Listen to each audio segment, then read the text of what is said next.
All right, broski, it's T, and I'm back with another video.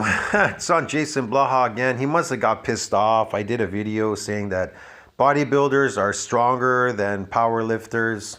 So I guess he had to rebuttal or something, make up some shit again. Muscle size versus strength, putting into context the current evidence on this topic. Okay, let's talk about that. I've got a lot of information. I can't bring it all out, man. It's in my community section. If you build muscle, it's associated with strength and speed and a bunch of other things, okay? But yeah, let's just watch this video.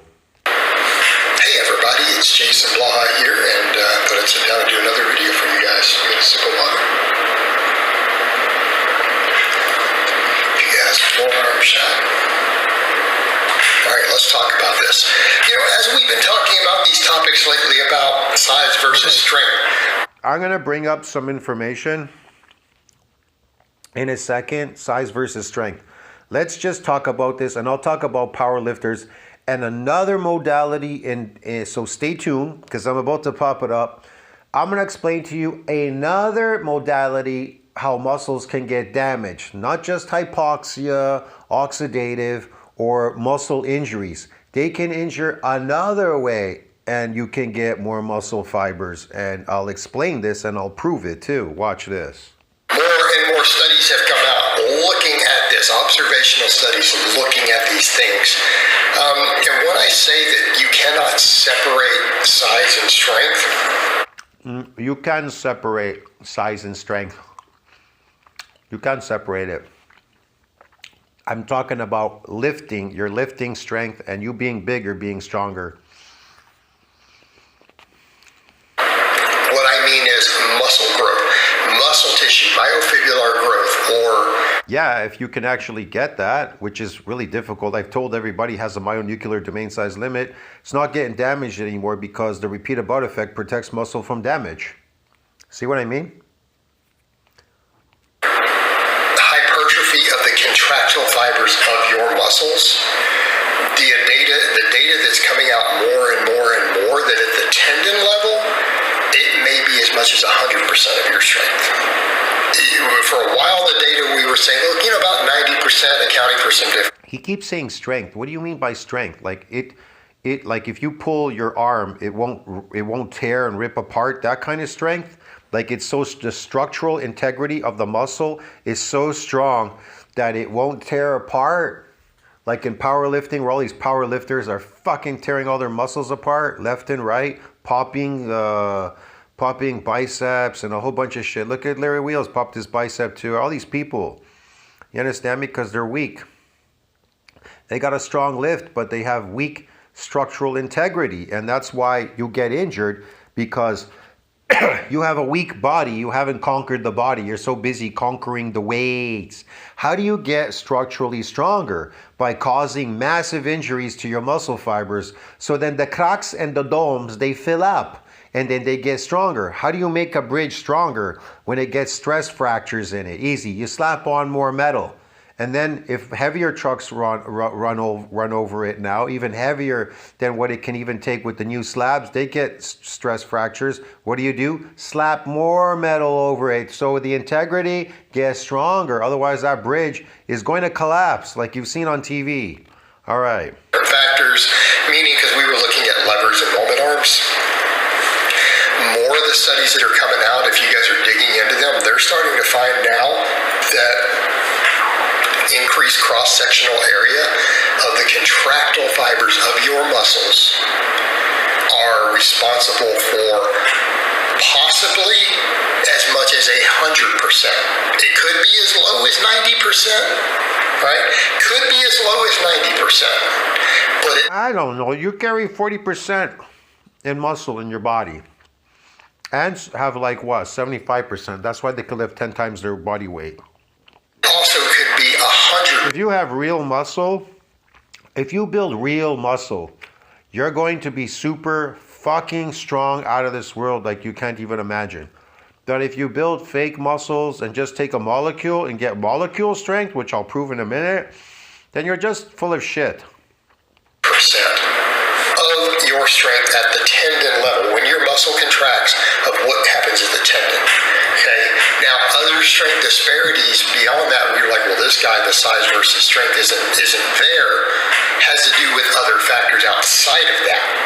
Okay? So keep that in mind. But we're talking about at the tendon Size does have to do with strength, but not fake size, real size. level. For the individual muscle, size and strength, as long as we're talking about, again, the tissue hypertrophy of the contractile tissue, the cross-sectional area increases are potentially the only real variable. Of course it is. What are you talking about? If you get real fibers, you'll be super strong. Look, you'll get the fiber bigger, you'll still get strong if it gets bigger. Definitely, I'll explain this. And if you get more fibers, you'll get even stronger. A rope, you could have a big rope, but you could have a rope with more fibers on it. It'll be even stronger. The more fibers it has, the more integrity it can take. In determining strength production. So, we come over to the question of why. Because you'll have more androgen receptors where they can attach. You can accumulate more. If you grow more myofibrils, more of these myotubes and stuff, then the myocytic androgen receptor has new ones, have somewhere to attach. Now, if you get a fiber bigger, then that receptor will get bigger and wider, so it can absorb more of these hormones, molecules. Why is there the confusion of size versus strength? Okay. Number one, obviously, moment arms. Why is there confusion versus size versus strength? Okay, he's going to talk about power lifters and this and that and bodybuilders. I'm going to explain this really quick, fast, because I don't want to waste your time here, okay? So, the reason power lifters... Here we go, hold on. It's PubMed. So if you look in this section, I had it in my old channel before, and this is just one report. I can't go look for all of them now, man. I had it on my old channel, and I don't have it no more. I have to look for these reports. Hypertrophic muscle fibers with fissures, a power lifter's fiber splitting or defective regeneration. Okay, so this is another type of damage. We talked about it once on my old channel with some dude. Fiber splitting. That's another way to damage fibers, okay? And they talk about this first section. Powerlifters have hypertrophic muscle fibers with fissures seen in cross sections called as fiber splitting, where this phenomenon is due to real splitting or defective regeneration has not been settled. All right, but it happens. Just hasn't been settled whether it's defective and splitting and whatever. Okay. So when you see the damage that powerlifters are getting is a different kind of damage there's many different damages that you could get out there to muscles. You understand me? You can damage muscles many ways. With toxins can damage a muscle fiber. Oxidative stress, hypoxia, muscle injuries can damage muscle fibers, and this fiber splitting. Now, what is the difference between all of them? Well, they require different types of training. People don't know what they're really shooting for in the gym. They just think, I'm going to go there and build a muscle. Okay. If you go into the gym and you say to yourself, if you believe you're going to build a muscle, what type of muscle are you building? Well, you're eating herbivore diet, so you're going to build sarcoplasmic muscles, and you'll get some inflammatory response, lactic acid, a bunch of fake artificial muscle. If that's your goal, it's probably not your goal, but that just turns out to be your goal. Because you don't know what you're doing because you're stupid. Okay. The normal regenerative process is most likely, okay, so some fibers with fissures are the results of old events in segmental muscle fiber damage, whereas the others reflect on ongoing process. The normal regenerative process is most likely what? Disturbed in powerlifters by what? Their continuous training and repeated high mechanical stress on the muscles. That's what happens. They are getting they are splitting fibers.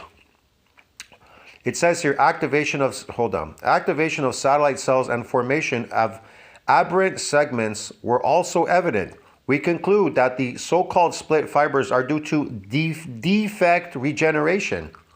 Yeah, see that? They concluded that it is due to defective regeneration. Why is that?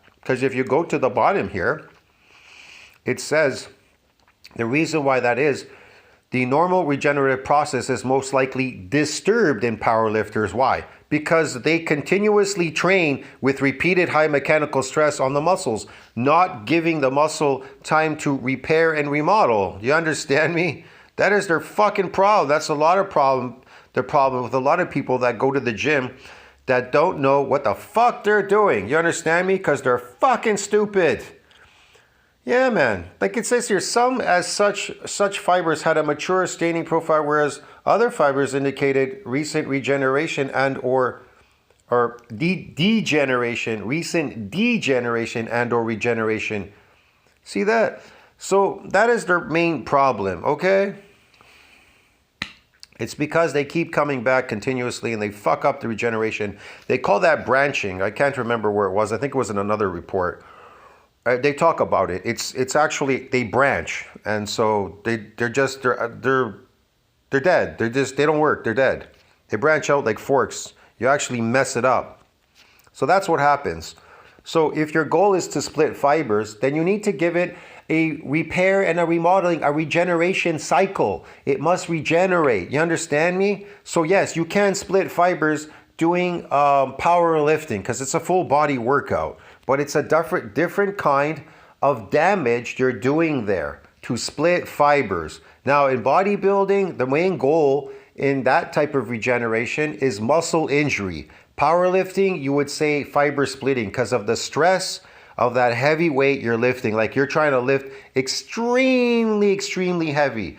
Bodybuilders are lifting extremely heavy, but not to the point where they can't handle it. They're repping it out. And if you're repping it, you're causing micro injuries. In powerlifting, they're causing muscle splitting. You understand? These are the different modalities, bro. And so people who chronically lift in the gym that just come in there like often, they're getting shit. They're getting oxidative, hypoxia damage, and inflammatory response, and a bunch of bullshit. You understand me? Yeah. And then there's those that keep pumping. They're like, I get the pump. What are they getting? Sarcoplasmic hypertrophy. I'm not saying bodybuilders are not getting sarcoplasmic hypertrophy. They definitely are getting some sarcoplasmic, okay? For sure. They get a lot of that because they're not fiber splitting. It's a long story. I can't explain it all in this one video. But anyway, let's move on with this. So what is this strength that they're getting? Myocytic androgen receptor controls the strength, but not the mass of the limb muscles. What controls the mass? Protein synthesis and myonuclei control that mass. Now, what controls the strength? The androgen receptor controls that strength. Why? Because I can prove it right here as usual. I always bring this up, man. I always have to prove everything I say because people bother me all the time. Like, can you prove what you say, Master T? Importantly, we also show that that AR deficiency in limb myocytes impairs myofibrillar organization in sarcomeres and decreases muscle strength. Thus, demonstrating that myocytic androgen receptor controls key pathways required for maximum force production, broski. See?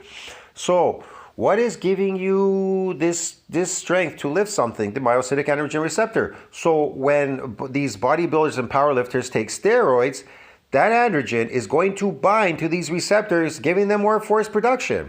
Now, in their lifting, of course they're lifting, so they will grow some more androgen receptors. And every time they move weights heavier and do very specific things, working out, the body will give them these more androgen receptors. Sometimes, not all. I'm sorry. Unless you build more fibers through muscle injury, then you'll get these new androgen receptors. But then again, they can accumulate. Some of them they can build up some new ones. It's hard to say, but I do know this: if the fiber gets bigger, that androgen receptor will widen and it'll suck in more of these hormones. You understand me? Okay. We got that straight, Pat? Good. And so you get more of these androgen receptors. You can grow more of them. Your body will adapt by giving you more because you're pulling away. And then more of these androgens will bind there to give you this artificial strength to lift something heavy. See what I mean? Okay.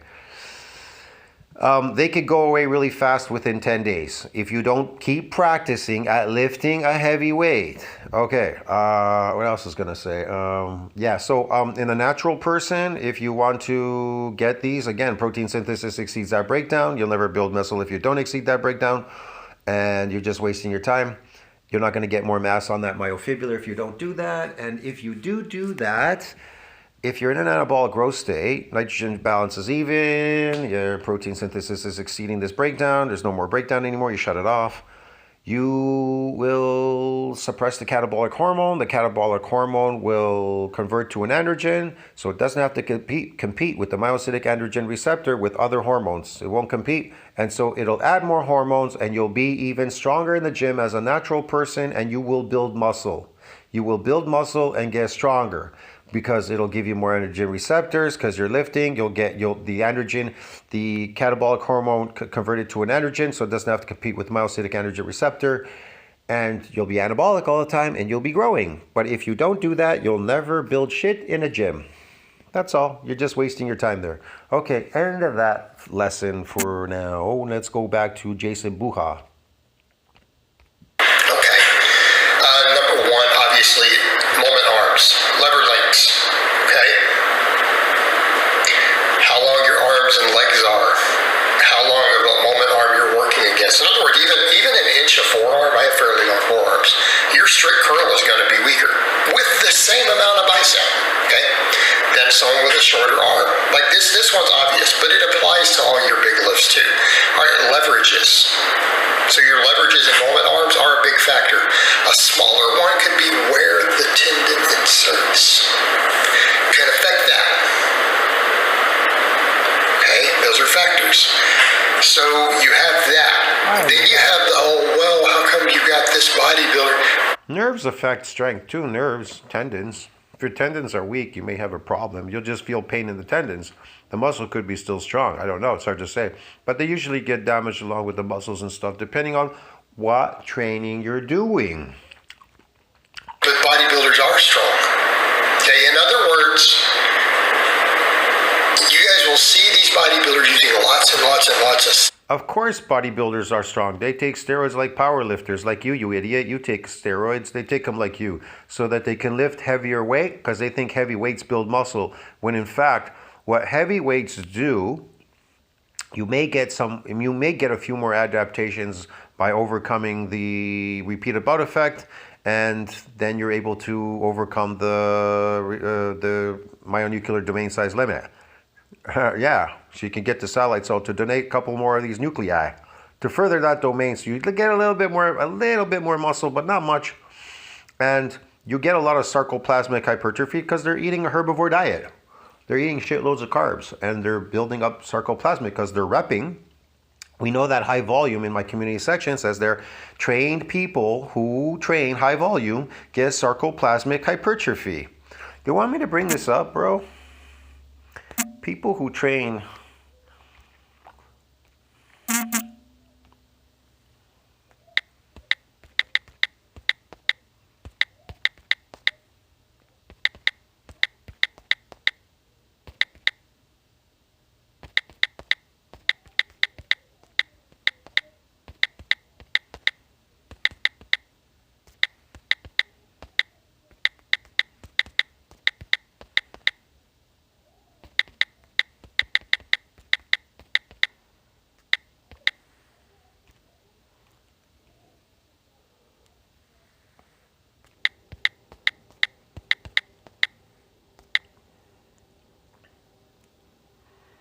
I don't know if it'll come up, man. I will definitely try. I don't know, it's not working. Oh, here it is. Oh, it did work, yeah. Okay.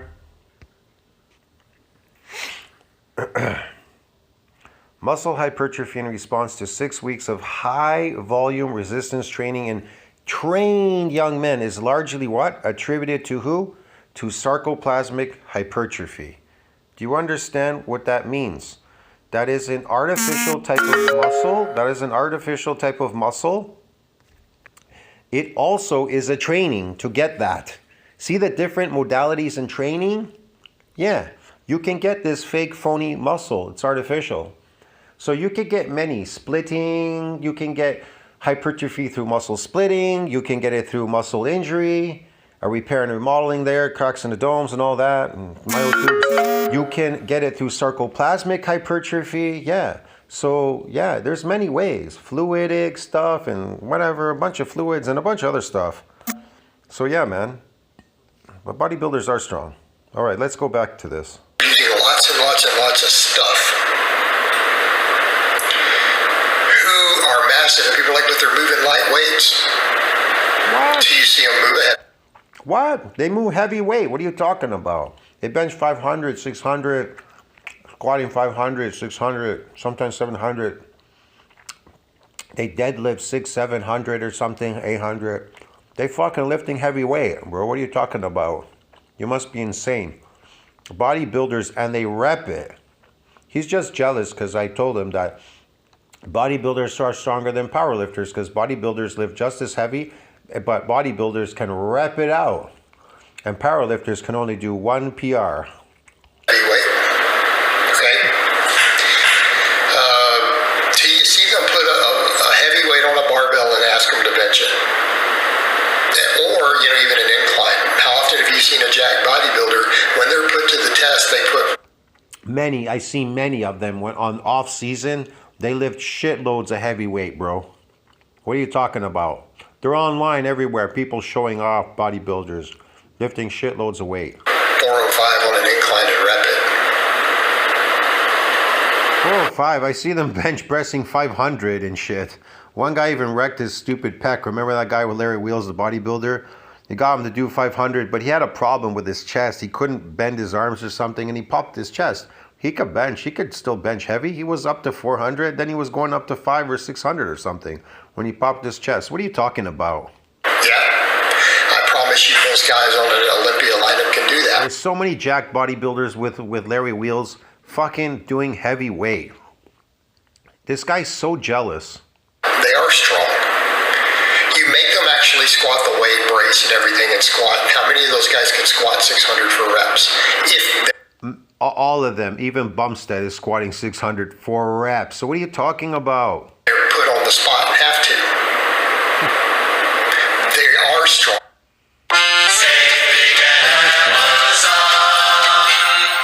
I don't know if he's admitting they're strong or not, but they are strong.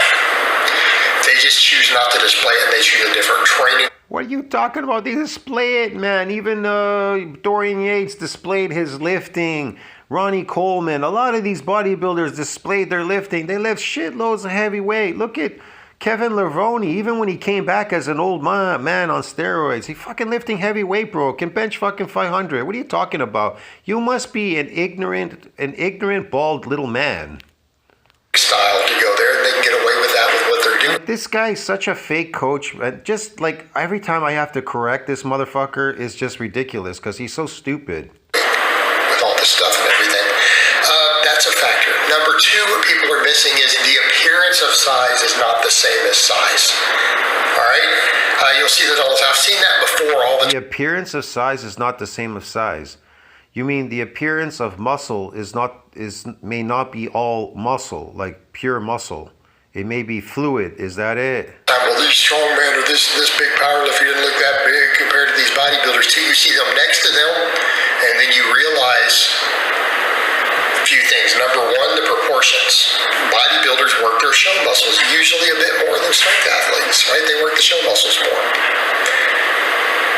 They use sight enhancement in the show muscles more. Yeah, on a stage, they're already ripped and everything down a level. Sight injection or whatever, maybe to make something show. That's meaningless. They're still super strong. Bodybuilders are big.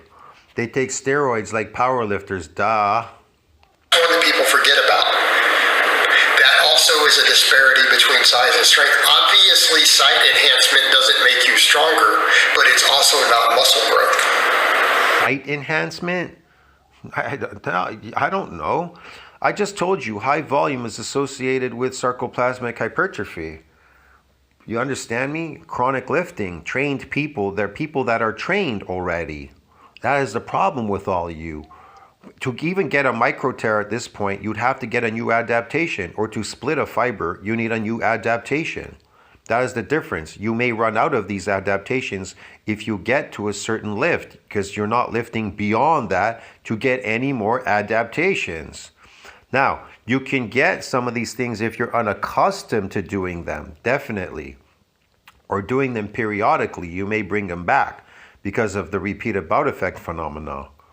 You understand me? Like your love life. It sucks. You go away, you come back, and you're in love all of a sudden again. Sex is great. Repeated bout effect phenomena. Get it, bro? Things stop working. How do you make them work? Go away from it for a while and come back, and it'll be new again. Let's state that again. Side enhancement makes you bigger, makes the muscle look bigger. Now, the site enhancement that they're doing, a lot of it, if it's not, I'm not talking synthol, it's an inflammatory response. You got inflammation there because that was unusual to fucking inject the shit in there. It doesn't belong there, so you get an inflammatory response there. It's inflamed. It's temporary. Technically, if you were to put an air pump in a muscle and pump it up, the muscle would be bigger in diameter. Yeah, you mean like your little dick when you're using that penis pump, but it never gets bigger. It just gets swollen. It gets swole, and then it shrinks. You understand me? It's only swollen. It's inflamed with inflammation. It's inflammatory. Doesn't mean the muscle fibers grew. So it's the same with a lot of the site enhancement in people. Look, you're a chronic lifter. You lift chronically in your garage, Jason. You're getting an inflammatory response. You got lactic acid in there, and these how should I put it, chemicals that come from the inflammation. Did you get bigger? You got a site. You pumped it up. You pumped it up with inflammation and lactic acid. Did you get muscles? Did you build muscles? They got bigger. Did you build muscles? What about if you eat glycogen and you load in there and you get the pump like you were saying before? Is that pump associated with protein? Because I don't know too many people carnivores getting fucking the pump, bro. You understand me? But the pump comes from herbivore diet, eating carbohydrates, sugar, bro. Sugar's a drug, man. It's an enhanced performing drug too. Trust me. You know the difference when you're on carnivore and then you go do a herbivore diet full of sugar. What happens to you? Get high on it, man. You fucking be running blocks and shit. People are forgetting these guys aren't just using a couple little tiny bit. Most of your serious high-level bodybuilders have inches of it. Right? Without that there, a lot of them would have 2, 3, 4 inches of less arm diameter. Right? It's in everything. You saw guys, even in their lats of the guys at the Olympia this year, you can see the swollen amounts there where it's swollen from it. It's everywhere. So that's a factor. Okay, and so what? The leanness is a factor. You know, everyone looks at it and goes, well, that big strength athlete, you know, why is he so much stronger than that bodybuilder who looks bigger till you realize that bodybuilder is a lean 270? And that strength athlete's 380 pounds. A lean 270 bodybuilder. He's a strength athlete. God, man, whatever. And then you realize, well, he doesn't have 110 pounds of fat on him. I bet he only has 50 pounds of fat on that bodybuilder. Maybe 70 pounds more fat than that body. And what is that? And what does that have to do with anything? I have some fat. He has some fat. I don't have some fat. You have to carry more fat around? Like, I don't get it, man. Like, what are you talking about? Bodybuilder, but he's 110 pounds heavier. What do you think that other weight is? And how much of it is in his Didn't you just say fat and stuff? How much of it is in his glutes and his quads? Okay. That's why he's stronger. Then we have the... What? Because he's fat? He's carrying a bunch of weight? That's why he's stronger? What's stronger? Who's stronger? What are you talking about, man? Transient storage factors. This is another one that the best researchers have brought up. You've seen a lot of that. There's a difference potentially between sarcoplasmic and myofibrillar growth, meaning that... now we're getting into my realm. Yes, myofibrillar growth and sarcoplasmic. He knows sarcoplasmic. He brings it up sometimes. Not all the time. Which will give technically lower quality musculature. Lower quality musculature? It's artificial muscle growth. Just pop it up in Google. Sarcoplasmic hypertrophy, a type of artificial muscle growth, and it just gives you there. It tells you it's for the visual aspect of it. You're merely training to get fluid into the muscle. That's all, to grow some artificial muscles. That's what sarcoplasmic hypertrophy is. That is a type of training. What it said there with those people, the 6-week trained people, it's mostly what? Sarcoplasmic, see? What'd they tell you here, man? They tell you high volume resistance in these people, muscle fiber hypertrophy. They didn't say myofibrillar fiber hypertrophy. High volume resistance training in trained young men is largely attributed to sarcoplasmic hypertrophy. It's a type of artificial muscle growth. Yeah. Technically lower quality musculature. Again, lower quality. It's not muscle. It's lower quality. It's art. Why don't you just say it? Why are you scared to tell your viewers? Artificial muscle growth. Said by quite a few researchers and experts that people who have more myofibrillar versus sarcoplasmic, they do look harder when they diet down. Of course they do. If you get myofibrillar, it's real muscle. Sarcoplasmic is fake. It's fluid. What are you talking about? Okay, there's that. What the fucking guy's a joke, man? Ever wish managing your money was a whole lot easier? Us too. That's why they diet down. Okay, there's that. And then keep in mind, a lot of the training that a lot of bodybuilders do isn't muscle growth. So there's also... Of course not. Neither is power lifters. It's not all muscle growth, and it's messed up. I already showed that in the beginning. The viscers part. They fuck up the regeneration and everything, the fiber splitting. And they too get some sarcoplasmic hypertrophy. Believe me, they too get some. Not a lot, but they get some. That's why bodybuilders look bigger than power lifters. And strongmen, they're getting sarcoplasmic, they're getting some muscle size. But these so-called strongmen, they're already pretty big, a lot of them. But yeah, there's a lot of fluid, this, that, a bunch of stuff, maybe some adaptations. I can't tell you for sure. Nobody exactly knows. They're taking drugs. A lot of transient storage factor stuff, they will fade really fast. So some of the pump work that they're doing and the amounts they're doing, particularly with some of the things they take on top of it, is causing more glycogen storage in muscles. Okay? Again, that strength can fool you because I told you, you get these androgen receptors due to lifting heavy stuff. Your body compensates by giving you more of those because it's like we're dying here and you're not eating enough protein to be in an anabolic growth state, for protein to exceed that breakdown. You're not getting enough. And so it must compensate you with these androgen receptors for the androgens to bind, giving you more of that forced production, like it said there. Yeah. That actually goes away fast, whereas in the true myofibrillar growth is very long lasting. Myofibrillar growth can stay sometimes years after you quit lifting. So let's be clear on that. It could stay with me for at least good 10 years. I will tell you that. But at some point after 10 years, not lifting at all for practically 10 years, yeah, it started to kind of go because I wasn't eating enough to even maintain it. Again, protein synthesis needs to exceed that breakdown, but at least if you're at net zero, you're okay if you can maintain it by eating a certain amount of protein. So you can cover the loss and breakdown, that's all. So you're going to have to eat more than usual. Yeah, it's not lifting is going to maintain muscles, definitely not. Some of that can be semi-permanent, meaning a lot of your myofibrillar growth, if you've gotten really big and strong and jacked. Yeah, the one that I got some permanent fibers, myofibrillars. I got new myofibrillars, nosin fibers. Yeah, I got more of them. You could say that. They call it hyperplasia.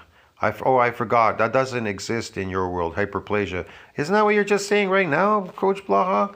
You're giving reference to more new myofibrillar growth. That is hyperplasia. I thought it doesn't exist. A lot of that growth stays even if you don't touch a weight for a year. You'll lose some of it. You'll keep a lot of that. Those other things fade really fast. Sometimes they can fade within 2 weeks.